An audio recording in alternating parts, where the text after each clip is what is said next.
దేవునితో సంబంధం కలిగిన వ్యక్తి, దేవునితో ఉన్న వ్యక్తి, దేవునితో అనుసంధానం కలిగిన వ్యక్తి జీవితంలో ఎలా ఉంటుందంటే అవునంటే అవును, కాదంటే కాదు, అంటే యథార్థంగా ఉండటం అన్నమాట. ఎప్పుడు కూడా దేవుని పట్ల యథార్థత కలిగి ఉండటం. లోకంలో ఉన్నంత కాలం తన స్థితిగతులు మారినప్పటికీ కూడా యథార్థత లోపించకూడదు ఎట్టి పరిస్థితిలో కూడా. సొలొమోను మహాజ్ఞాని చెప్పాడు.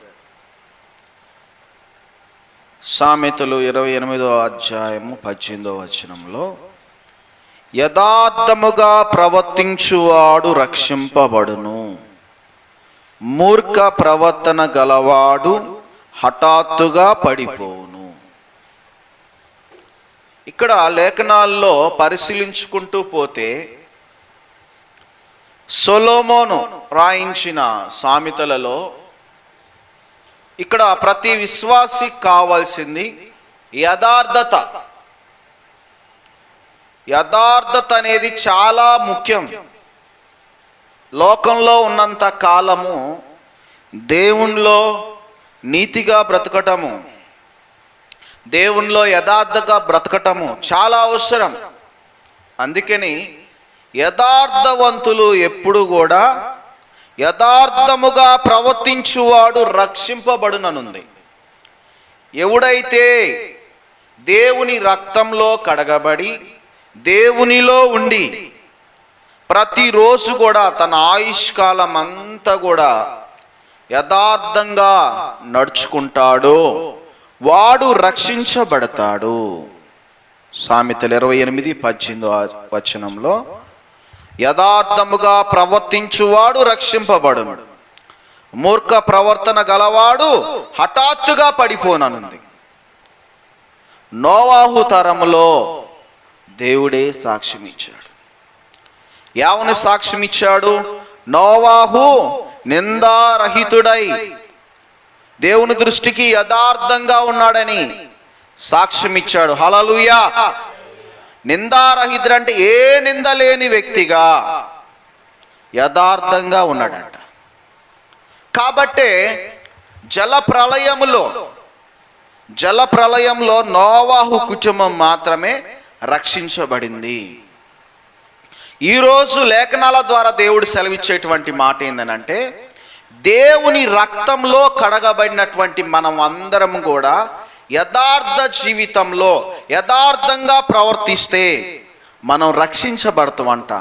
ఏ ఊబిలో ఉన్నా, ఎలాంటి పరిస్థితుల్లో ఉన్నా, ఏ విధము చేతనైనా మనము నిరీక్షణ కోల్పోయినప్పటికీ నువ్వు యథార్థత లోపించకుండా ఉంటే నువ్వు ఏ సందర్భంలో అయినా రక్షించబడతావు. హల్లెలూయా. నోవాహు యథార్థత కలిగి ఉన్నాడు, ఏ నిందలేని వ్యక్తిగా ఉన్నాడు. కాబట్టే జల ప్రళయము నుంచి నోవాహు భార్యని, తన 3 కుమారుల్ని, తన 3 కోడలను దేవుడు రక్షించాడు. వాళ్ళలో యథార్థత లోపించలేదు కాబట్టే వారిని దేవుడు కాపాడాడు. ఇంకా పాత నిబంధన కాలంలో యేసోబు జీవితంలో కూడా మనం గమనించినట్లయితే యథార్థంగా ఉన్నాడు, తప్పు చేయడానికి ఇష్టపడలేదు. అవకాశం దొరికినా కానీ పొతీఫర్ భార్య తన దగ్గరకు వచ్చి తనను స్వీకరించమన్నా కానీ ఇది దేవుని దృష్టికి తప్పు అని తెలిసి కూడా తను పారిపోయాడు. యథార్థంగా ఉన్నాడు. అయినప్పటికీ ఎన్నో శ్రమలు వచ్చినాయి, ఎన్నో ఇబ్బందులు వచ్చినాయి. సమయానుకూలంగా దేవుడు పైకి లేపాడు. ఐగుప్తీయుల మధ్యలో ఒక బానిసగా వచ్చినటువంటి యేసోబు జీవితంలో యథార్థంగా ఉన్నాడు కాబట్టే, దేవునితో అనుసంధానం కలిగి ఉన్నాడు కాబట్టే ప్రధానమంత్రి, ప్రైమ్ మినిస్టర్గా చేశాడు, రాజుగా చేశాడు.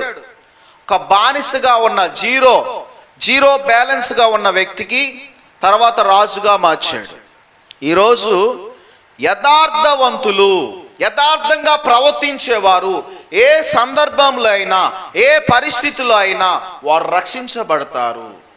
ఈరోజు నీకు కలుగవచ్చు, నాకేమీ లేదు, నా దగ్గర ఏమీ లేదు. ఒక్కొక్కరు ఏమంటారంటే, మాకు అబద్ధం ఆడితేనే మేము బ్రతుకుతాం, ఇటువంటి చిల్లర పనులు చేస్తేనే మేము బ్రతుకుతాం, మాకు పొట్ట నిండదు, మాకు పొట్ట గడవదు అని అంటారు. దేవుణ్ణి నమ్మి కూడా, ఆయన రక్తంలో కూడా కడగబడి కూడా, ఇది తప్పని తెలిసి కూడా ఏమంటారంటే మాకు జరగదు, మేము ఇలాగే ఉంటేనే మా కుటుంబాలు జరుగుతాయి. చూడండి, వాడు దేన్ని ఆధారం చేసుకున్నాడంటే రోత బతుకుని ఆధారం చేసుకునే ఉన్నాడు, దేవుణ్ణి పక్కన పెట్టాడు. యోసేపు కూడా తెలుసు, బానిసగా వచ్చినప్పటికీ, అన్నదమ్ముల చేత నిందలు భరించినప్పటికీ, చివరికి బానిసగా అమ్మివేయబడినప్పటికి కూడా దేవుణ్ణి దూషించలా, దేవుణ్ణి ధిక్కరించలా, దేవుణ్ణి బాధ కలిగించలా.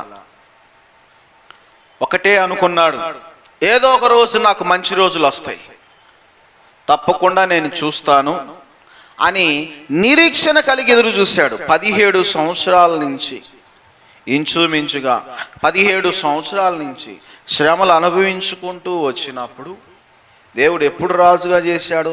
30 సంవత్సరాల దశలో, 30 సంవత్సరాలప్పుడు యోసేపును రాజుగా చేశాడు. అందుకని ఒక మాట అంటాడు యోబు, శోధించబడిన మీదట నేను సువర్ణముగా మారేదను. హల్లెలూయా. ఒక మాట చెప్పాలంటే ఎన్ని శోధనలు వస్తే అంత ఎక్స్పీరియన్స్ వస్తాయి, తట్టుకునే శక్తి. దేవుణ్ణి అడగాల, ప్రభువా నీ శక్తి నాకు కావాలి నాయన. శోధించబడిన మీదట నేను సువర్ణముగా మారేదను. నేను నడిచే మార్గం అంతా నాకు ఆయనకు తెలుసు, ఏం చేస్తున్నాను, ఏ విధంగా చేస్తున్నాను దేవుడికి తెలుసు. ఆయన ఆధీనంలో ఉన్నాను. యోసేపుకి అన్నదమ్ముల ద్వారా శ్రమలే, ఐగుప్తుల మధ్యలో శ్రమలే, అన్ని శ్రమలు వచ్చినాయి. దేవుడు లేపాడు, రాజుగా చేశాడు. కానీ దేవుని బిడ్డలారా జాగ్రత్తగా గమనించండి, యోసేపు బ్రతికినంత కాలం యథార్థత లోపించలేదు. యథార్థంగా బ్రతికాడు కాబట్టే, యథార్థంగా జీవించాడు కాబట్టే రక్షించబడ్డాడు. హల్లెలూయా. యథార్థంగా బ్రతికాడు కాబట్టి రక్షించబడ్డాడు. మూడవదిగా షడ్రక మేషక అబేద్నెగోలు యవ్వనస్తులు నెబుకద్నెజరు చేయించిన బొమ్మకి బాకాను ఊదినప్పుడు అందరూ సాగిలపడాలి, అందరూ పూజించాలని అనౌన్స్మెంట్ చేసినప్పుడు, ప్రకటన చేసినప్పుడు, ముగ్గురు యవ్వనస్తులు తప్పును తప్పుగా ఖండించారు, ఒప్పును ఒప్పుగా ఖండించారు. జాగ్రత్తగా గమనించాలి. యవ్వనస్తులు ఎవరో తెలుసా? దేవుని దృష్టికి ఏది తప్పో ఏది ఒప్పో అది మాకు తెలుసు, కానీ మేము యథార్థత మాత్రము లోపించకుండా చూసుకుంటాము, మాలో యథార్థత పోగొట్టుకోము. ఏమంటాడంటే నెబుకద్నెజరు అంటాడు, రేయ్ మీరు ఖచ్చితంగా సాగిలపడాల్సిందే, నా మాట వినాల్సిందే, లేకపోతే మీకు భయంకరమైన శిక్ష కలుగుతుంది, భయంకరమైన ఉగ్రత మీ మీద రాబోతుంది, నా కోపానికి మీరు గురి కాకూడదనంటే షడ్రక మేషక అబేద్నెగోలు ఏమన్నారంటే, రాజా మా దేవుడు రక్షించుటకు సమర్థుడు, ఒకవేళ రక్షింపకపోయినా కానీ నువ్వు చేయించిన ఈ ప్రతిమకు మేము మొక్కము అని యథార్థంగా మాట్లాడాడు. మన లోకంలో అంటాం కదా, ఏదైనా ముఖం మీద అంటారు చూసావా, అలాంటివాడు యథార్థవంతుడు. సాటున మాట్లాడేవాడు ఎప్పుడు కూడా వాడు బ్రతుకంతా కూడా అలాగే ఉంటుంది. ముఖాన్నే మాట్లాడేవాడు యథార్థవంతుడు. షడ్రక మేషక అబేద్నెగోలు రాజు ద్వారా శ్రమ వస్తుంది, బాధ వస్తుంది అని తెలుసు, యవ్వనస్తులే వీళ్ళు. యథార్థత లోపించలేదు, ఎల్లో యథార్థంగా ఉన్నారు. అందుకని యథార్థవంతులు దేవుని ముఖ దర్శనాన్ని చూస్తారంట, దేనికి భయపడరు, దేవునికి అధైర్యపడరు, ధైర్యంగా ఉంటారు. నీతిమంతులు సింహం వలె ధైర్యంగా ఉంటారని బైబిల్లో ఉంది. కాబట్టి దేవుని బిడ్డలారా, షడ్రక మేషక అబేద్నెగోల్లో వాళ్ళు ఎలా ఉందంటే వాళ్ళ పరిస్థితి అంతా కూడా, రాజు క్వశ్చన్ వేస్తే షడ్రక మేషక అబేద్నెగోలు ధైర్యంగా ఆన్సర్ చెప్తా ఉన్నారు. ఇంతే, మేము ఇంతే, మా బ్రతుకు ఇంతే, మా జీవనం ఇంతే, మేము ఇలా బ్రతకాల్సిందే, నీ మాట మేము వినం.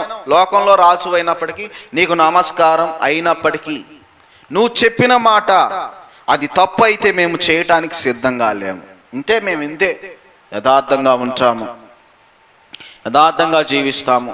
ఏయ్, నా మాట వినకపోతే ఎట్లా అంటే, ఒకవేళ మా దేవుడు రక్షింపకపోయినా మేము మాత్రం నీ మాట వినటానికి మేము అంగీకరించము అని చెప్పినప్పుడు, వాళ్ళ యథార్థత అనేది అగ్నిగుండములో వేసేటప్పుడు, హల్లెలూయా, రాజు దాన్ని 7 అంతలు చేసి అగ్నిగుండాన్ని పెంచినప్పుడు కూడా పోతే పోయింది ఈ ప్రాణం, దేవునిలో యథార్థంగా ఉండి బ్రతకాలి. కానీ 4 రోజులు ఉంటే, 4 రోజులు బ్రతికినా చాలు, యథార్థంగా బ్రతకాలి, 4 రోజులు బ్రతికినా చాలు, నీతిగా బ్రతకాలి అని వాళ్ళు డిసైడ్ చేసుకున్నారు. ఆయుష్కాలం బొచ్చుడు ఆయుష్కాలం ఉంది, యవ్వన దశలో ఉన్నామని అనుకోలేదు. యథార్థంగా ఉండాలనే నిర్ణయించుకున్నారు. పోనీ ఈ ప్రాణం పోతే పోయిందని అగ్నిగుండంలో వేయబడినప్పుడు కూడా ఈ మాట ప్రకారం దేవుడు ఏం చేశాడంటే, అగ్నిగుండంలో 3 వేయబడినప్పుడు దేవుడు 4వ వ్యక్తిగా అగ్నిగుండంలోకి వచ్చి వారితో సంభాషణ చేస్తా ఉన్నాడంట. హల్లెలూయా. యథార్థవంతుడు, యథార్థముగా ప్రవర్తించువాడు రక్షింపబడును. వీళ్ళు 3 యథార్థంగా ఉన్నారు కాబట్టి దేవుడు 4వ వ్యక్తిగా వచ్చి అగ్నిగుండంలో వీరిని రక్షించాడంట. హల్లెలూయా. రెండోది, ఇంకోటి జాగ్రత్తగా గమనించాలి, మీరు యథార్థంగా ఉంటే ఎదుట వ్యక్తికి భయం కలుగుతుంది. యథార్థంగా జీవిస్తే ఎదుట వ్యక్తి మిమ్మల్ని చూసి ఎప్పుడు భయపడతాడు. అప్పుడు దాకా 3 యవ్వనస్తుల్ని ఏమన్నాడు, రే అన్నాడు.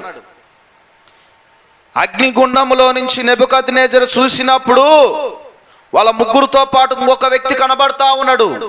ఆ వ్యక్తే వారు సేవించుచున్న దేవుడు అని తన హృదయంలో భయము కలిగి తనకి ఇక మాట రాలేదు. అప్పుడు అర్థం చేసుకున్నాడు, వీళ్ళ ధైర్యం ఏంది, వీరి వెనక ఎవరున్నారు, వీరు సేవించుచున్న వీరి దేవుడే అని భయపడి నెబుకద్నెజరు అప్పుడు దాకా వాళ్ళని గౌరవించే విధానంలో మాట ధోరణి మారి ఎట్టబడితే అట్ట మాట్లాడాడు. కానీ వాళ్ళ యథార్థతను చూసినప్పుడు నెబుకద్నెజరులో కూడా భయం వచ్చేసి వారిని గౌరవించాడు. హల్లెలూయా, హల్లెలూయా.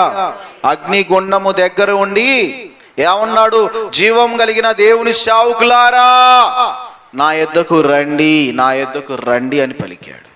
ఈరోజు నువ్వు యథార్థంగా ఉంటే ఎదుట వ్యక్తి నిన్ను గౌరవిస్తాడు.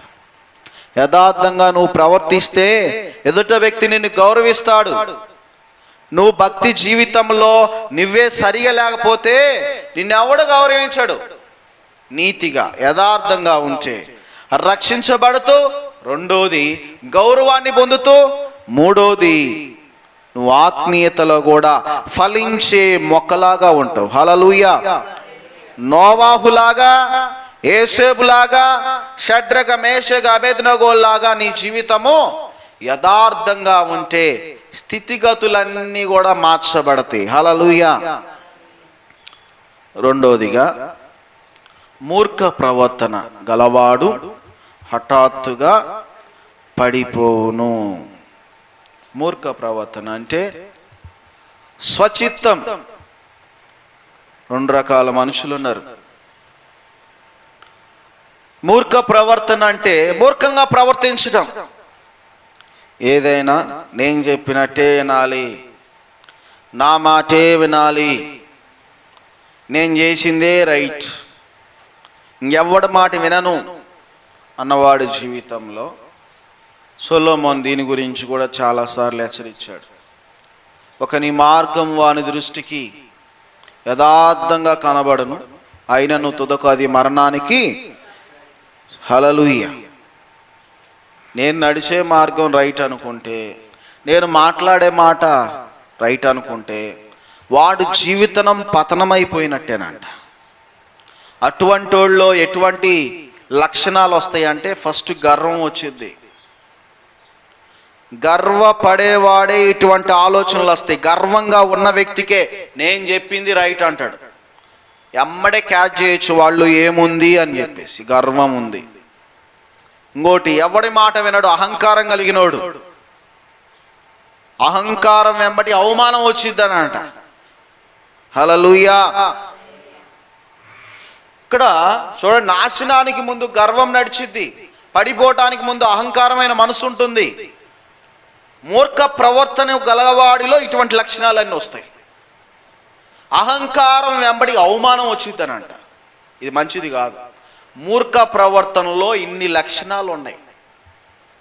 కాబట్టి సొలొమోను మహాజ్ఞాని అంటాడు, ఒక విశ్వాసి 3 లక్షణాలు కలిగి ఉండాలి. యథార్థత మొదటి వన్. నెంబర్ 1 యథార్థత. యథార్థత లోపిస్తే భయంకరమైన నష్టాలు వస్తాయి. యథార్థంగా ఉంటే నువ్వు అన్ని విషయాల్లో, ఏ పరిస్థితులైనప్పటికీ, ఏ స్థితిగతులైనప్పటికీ దేవుడు నిన్ను రక్షిస్తాడు. యథార్థత లోపిస్తే ఏమొస్తాయి అంటే గర్వం వస్తుంది, అహంకారం వస్తుంది, మూర్ఖంగా ప్రవర్తిస్తావు, సొంత చిత్తం నేను చెప్పినట్టే వినాలి అనేటువంటి లక్షణాలు వస్తాయి. అటువంటి లక్షణాలు కలిగిన వాళ్ళు కూడా ఉన్నారు. నెబుకద్నెజరులో ఎప్పుడు కూడా మరి ఇన్ని చూశాడు ఆయన. అగ్నిగుండంలో దేవుని చూశాడు, అమ్మో దేవుడు గొప్ప దేవుడు అన్నాడు. అన్ని చూసి కూడా గర్వపడితే, నేనే రాజుని, నా మాటే వినాలనే గర్వాన్ని కలిగి ఉంటే గడ్డి మేపిచ్చాడు. హల్లెలూయా. నువ్వు కూడా, నేను కూడా, ఇక్కడ ఉన్న మనం అందరం కూడా దేవునికి ఎదురు తిరిగితే గడ్డి మేపిస్తాడు. పరిస్థితులన్నీ, నాకుంది కదా, నా టాలెంట్ ఉంది కదా, నా తెలివి ఉంది కదా, నా జ్ఞానం ఉంది కదా, నాకు అన్నీ ఉన్నాయని కదా, అవసరం లేదు అనుకుంటే అవన్నీ తీసేస్తాడు దేవుడు.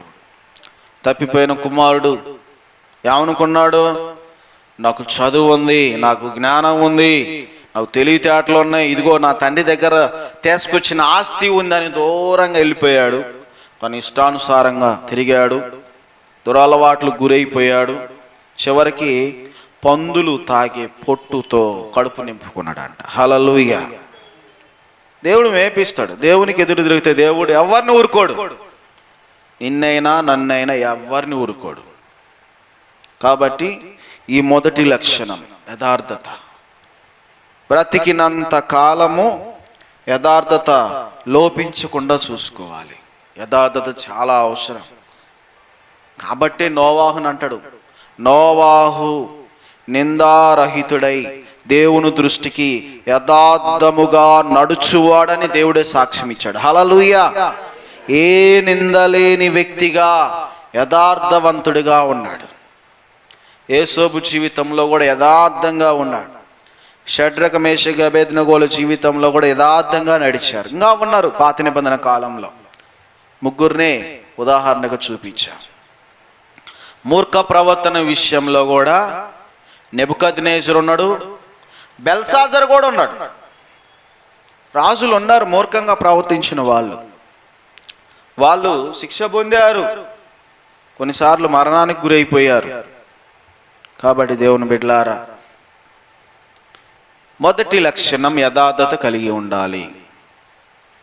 రెండవది సామెతలు 28వ అధ్యాయము 19వ వచనంలో, తన పొలము సేద్యము చేసుకుని వానికి కడుపు నిండా అన్నము దొరుకును, వ్యర్థమైన వాటిని అనుసరించు వారికి కలుగు పేదరికము ఇంత అంత కాదు. హల్లెలూయా. మరోసారి చదువుకుందాం. తన పొలము సేద్యము చేసుకుని వానికి కడుపు నిండా అన్నము దొరుకును, వ్యర్థమైన వాటిని అనుసరించు వారికి కలుగు పేదరికము ఇంత అంత కాదు. ఈ వచనాన్ని మనం గమనిస్తే 18వ వచనంలోనేమో యథార్థత కనబడతా ఉంది. 19వ వచనంలోనేమో కష్టించి పని చేయాలి. ప్రతి విశ్వాసికి ఉండవలసిన రెండో లక్షణం ఏంటంటే, ఏదైనా కానీ నీకు అప్పగించిన పని కావచ్చు, నువ్వు చేసే పని కావచ్చు, మొదటిది యథార్థత కలిగి ఉండాలి, రెండోది కష్టించి పని చేయాలి. ఏ పనైనా కష్టించి పని చేయాలి అనటానికి ఉదాహరణ ఏమిచ్చాడంటే, పొలం పని చేసేవాడు, తన పొలాన్ని సాగు చేసుకునేవాడు, తన పొలాన్ని దున్నేవాడు ఎప్పుడు కడుపు నిండా అన్నం తింటాడు? ఒక వరి పంట వేసేవాడైనా ఏదైనా కానీ ఎప్పుడు తన పొలమును సేద్య చేసుకునే వానికి కడుపు నిండా అన్నం దొరుకును. అంటే ఉదాహరణకి వరి పంటే వేయాలి. వరి పంట వేసేవాడు ఏం చేస్తాడు? ఫస్ట్ దమ్ము చేస్తాడు, తర్వాత వరి నాటేస్తాడు, తర్వాత కలుపులు తీస్తాడు, తర్వాత దానికి ఏమైనా రోగం వచ్చిందా అని చేసేసి తగిన మందులు వేస్తాడు, తర్వాత కొంత దశకు వచ్చిన తర్వాత కోతకు వచ్చిన తర్వాత దాన్ని కోస్తాడు, కోసి దాన్ని కళ్ళము చేసి విత్తనాలు చేసి ఆ విత్తనాలు ఇంటికి తీసుకొచ్చి చక్కగా ఆ విత్తనాలు తీసుకుపోయి రైస్ మిల్ వేసి ఆ రైస్ మిల్ ద్వారా వచ్చినటువంటి బియ్యాన్ని తీసుకొచ్చి ఆ బియ్యాన్ని తీసుకొచ్చి మళ్ళీ వండి తర్వాత కడుపు నిండా అన్నం తింటాడు. హల్లెలూయా. ఈ ప్రాసెస్ ఉంటుంది. ఒక ఆత్మీయుడు దేవుణ్ణి నమ్ముకున్న వ్యక్తి ఊరకనే నీకు చేతికి ఏది రాదు. బైబిల్లో ఉన్న మాట, నీకున్న పనిలో కష్టపడి పని చేసినప్పుడే నీకు కడుపు నిండా అన్నం దొరుకుతుంది. హల్లెలూయా. కడుపు నిండా అన్నం దొరుకుతుందంటే ప్రతిఫలం వచ్చేది.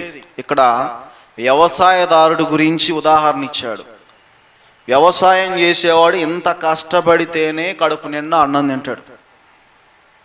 ఎప్పుడు కూడా ఏ రోజు కూడా కష్టించి పని చేయకుండా అన్నము తినలేడు. ఎప్పుడు తను తృప్తిగా తింటాడంటే ఇంత కష్టపడితేనే కడుపు నిండా అన్నము తినగలుగుతాడు, తృప్తి ఉంటుంది. విశ్వాసిగా నువ్వు సంవత్సరాలు గడిచే కొలది కష్టించి పని చేయటం అనేది నీలో లేనప్పుడు నువ్వు ఏ రోజు కూడా తృప్తిగా ఉండలేవు, ఏ రోజు కూడా సంతోషంగా ఉండలేవు, ఏ రోజు కూడా ఆనందంగా ఉండలేవు. నీలో శాంతి ఉండదు, సమాధానం ఉండదు. కాబట్టి దేవుని బిడ్డలారా, ఆత్మీయుడి కంట కష్టించి పని చేయాలంట. ప్రార్థించే విధానంలో కానీ నీకు అప్పగించిన పని విషయంలో కూడా కష్టించి పని చేయాలంట. కాబట్టే కీర్తనాకారుడు సెలవిచ్చిన విధానం ఏంటంటే, నిశ్చయముగా నీ చేతుల కష్టార్జితము నువ్వు అనుభవింతువు. ఒకసారి చదువుకుందామా? 128వ కీర్తన 1-2 వచనాలు క్లుప్తంగా చదువుకుందాం. 128వ కీర్తన. యెహోవా యందు భయభక్తులు కలిగి ఆయన త్రోవల యందు నడుచువారు అందరూ ధన్యులు. 2వ వచనం, నిశ్చయముగా నీవు నీ చేతుల కష్టార్జితము అనుభవించెదవు, నీవు ధన్యుడవు, నీకు మేలు కలుగును. ఈ మాట బాగా గమనిద్దాం. ఎవడు? దేవుడంటే భయము కలిగిన వాడు, దేవుడంటే భక్తి కలిగిన వాడు, ఆయన యందు భయము కలిగిన వాడు, భక్తి కలిగిన వాడు, ఆయన త్రోవల యందు నడుచువాడు, ఆయన మార్గాల్లో క్రమం తప్పకుండా నడిచేవాడు ధన్యుడు. అంటే అదృష్టవంతుడని అర్థం. మన భాషలో చెప్పాలంటే వాడికి మించిన అదృష్టవంతుడు ఎవడు కూడా లేడు. అదృష్టవంతుడు ఏ చోట అడుగు పెట్టినా కానీ అదృష్టమే కలిసి వచ్చింది అన్నమాట. ధన్యుడు అంటే అదృష్టవంతుడితో సమానం. ఎవడై అదృష్టవంతుడు అంటే దేవుని మార్గాల్లో నడిచే వ్యక్తి, దేవుడంటే భయపడే వ్యక్తి, దేవుడంటే భక్తి కలిగిన వ్యక్తి అదృష్టవంతుడు. ఆ అదృష్టవంతుడికి ఏం జరిగిద్ది? నువ్వు నిశ్చయముగా నువ్వు నీ చేతుల కష్టార్జితము అనుభవించవు. చేసిన ప్రతి కష్టాన్ని కూడా నువ్వు అనుభవిస్తావు. కష్టపడింది ఎప్పుడు కూడా వృధా అయిపోదు. ఇంకా ఏమంటున్నాడు? నీవు ధన్యుడవు, నీకు మేలు కలుగును. నువ్వు అదృష్టవంతుడు కాబట్టి నీకు ఎప్పుడు మేలే కలుగుతుంది. అంటే కష్టపడేవాడి జీవితంలో ఎప్పుడు కూడా మేలు దాచబడి ఉంటుంది. విశ్వాస జీవితంలో రెండవ లక్షణము కష్టపడే నేచర్ ఉండాలి. ఇంకా ఉన్నాయి బైబిల్లో. బద్ధకంగా పనిచేయవాడు శాపగ్రస్తుడగును, శ్రద్ధ కలిగి పనిచేయవాడు ఏం జరుగుతుందంట? మేలును అనుభవించుననుంది. హల్లెలూయా. చదువుకుందాం ఒకసారి లేఖనాల్లో. సామెతలు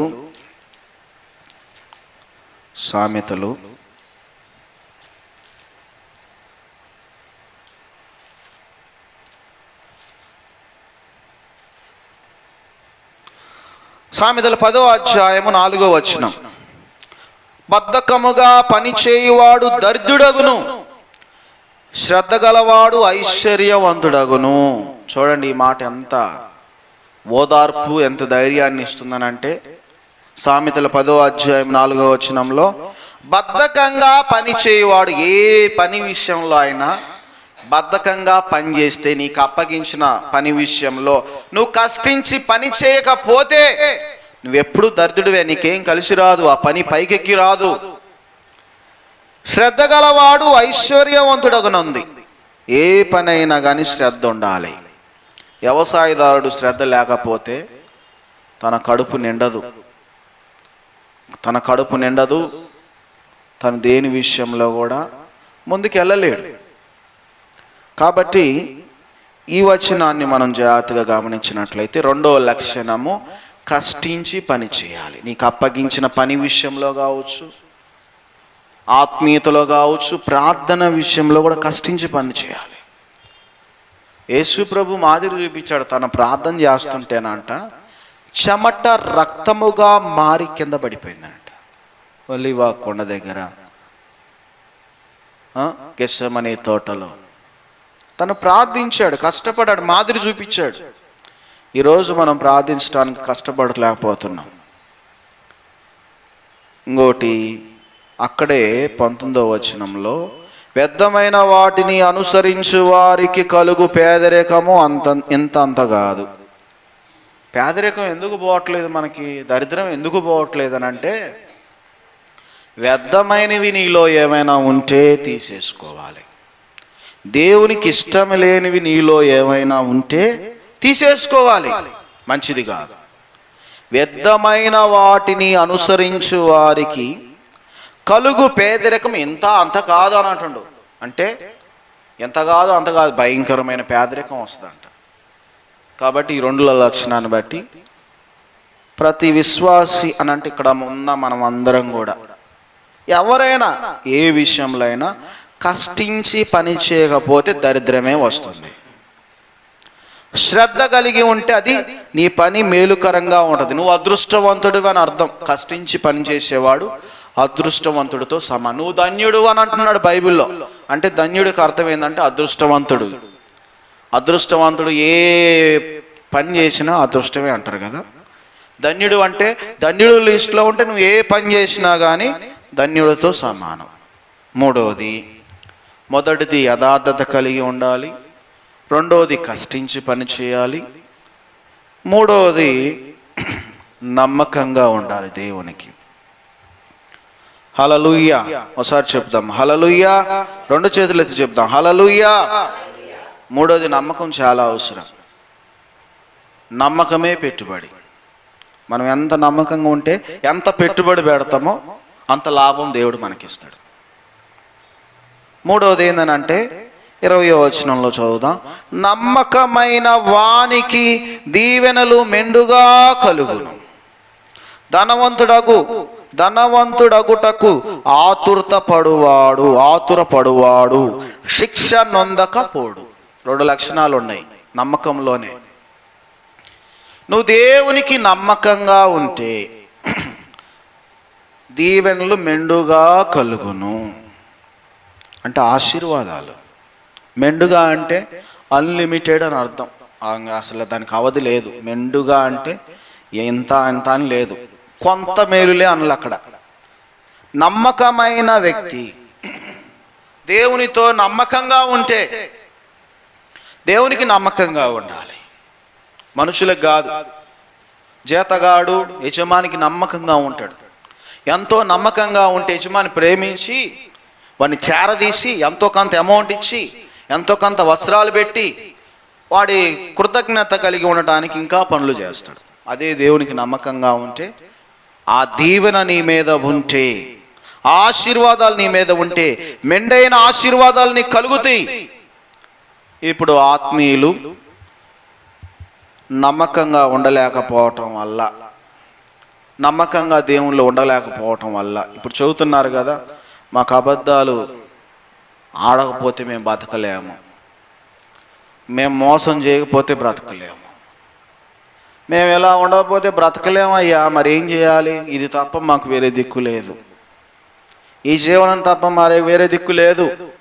రియల్ ఎస్టేట్ చేసేవాడు ఏమంటాడంటే, ఇది బ్రదర్, ఇది చేయకపోతే మేము బ్రతకలేము, మేము చేయకపోతే ఇది బ్రతకలేము. కమిషన్ వేలు సంపాదించవచ్చు, లక్షలు సంపాదించవచ్చు, ఒక్క అబద్ధం ఆడి మరి ఇంత జీవనాన్ని కొనసాగిస్తున్నాం అంటాడు. చూడండి, అది దేవునికి నమ్మకంగా ఉన్నట్టు కాదు, దేవుని మోసం చేసినట్టు. అందుకే నీ 2వ లక్షణంలో కూడా, అదే 3వ వచనంలో, నమ్మకమైన వానికి దీవెనలు మెండుగా కలుగును. దేవునికి నమ్మకంగా ఉంటే, దేవునికి తగ్గట్టుగా ఉంటే, ఆయన నమ్మిన బంటుగా ఉంటే, ఆయన శిష్యుడిగా ఉంటే నీకు ఆశీర్వాదాలు మెండుగా కలుగుతాయి.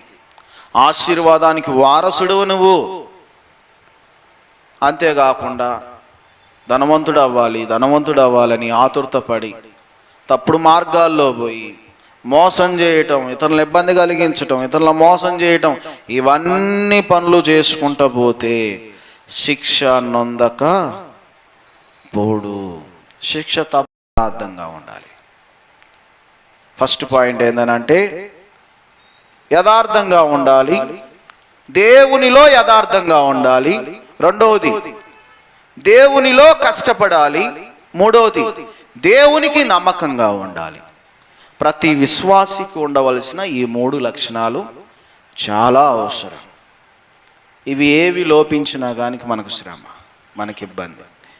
కాబట్టి విన్న వాక్యాన్ని బట్టి వాక్యానుసారంగా ఈ చివరి సంవత్సరంలో, చివరి దినాల్లో ఉన్నాం.